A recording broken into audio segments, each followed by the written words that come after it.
Hi hello welcome back to అమ్మ class channel. ఈరోజు మీ ముందుకి ఒక మంచి టిప్తో వచ్చేసామండి. అదేంటంటే ఈరోజు సిల్వర్ వస్తువులను ఎలా క్లీన్ చేసుకోవాలి అనేది. ముందుగా ఒక 4-5 అల్యూమినియం ట్యాబ్లెట్ స్ట్రిప్స్ని తీసుకోండి. అలాగే మన ఇంట్లో ఉండే వంట సోడా, ఈటింగ్ సోడా ఏదో ఒకటి తీసుకోండి.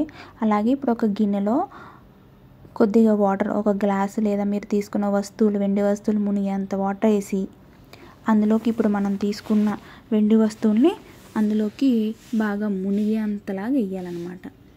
వాటర్ కూడా చూసుకొని వేసుకోండి.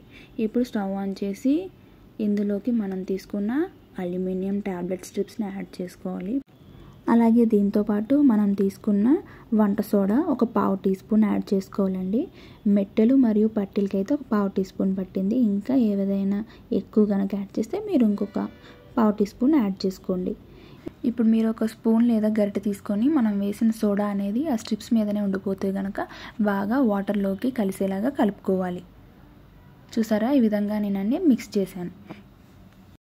ఇలా ఎంతసేపు మరిగించుకోవాలి అంటే కనుక మ్యాక్స్ ఒక 10-15 మినిట్స్ వరకు మరిగించుకోవాలండి.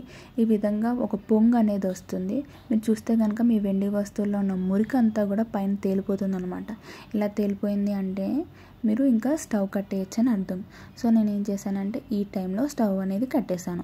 ఈ విధంగా కొద్దిసేపటికి డర్ట్ అనేది తేలిపోతుంది. ఒక సైడ్కి మన వెండి వస్తువులు అనేది మిలమిలా మరుస్తాయి. ఇప్పుడు మనం ఒక క్లాత్ తీసుకొని ఈ వెండి వస్తువులని అందులోకి వేసేసి ఈ ట్యాబ్లెట్ స్ట్రిప్స్ ఇంకా వాటర్ అనేది డిస్కార్డ్ చేసేసుకోవాలి. ఇప్పుడు ఒక మంచి కాటన్ క్లాత్ లేదా ఏదైనా మంచి క్లాత్ మీదకి తీసుకొని వీటిని మంచిగా తుడుచుకోవాలి. చూసారా, ఎంతో తెల్లగా మెరుస్తున్నాయి కదా మన వెండి వస్తువులు అనేది. ఇప్పుడు మనం వీటిని ఆ ఎక్సెస్ వాటర్ ఏదైనా ఉంటే కనుక మంచిగా తుడిచిపెట్టుకుంటే ఇంకా క్లీన్గా మెరుస్తాయి అన్నమాట.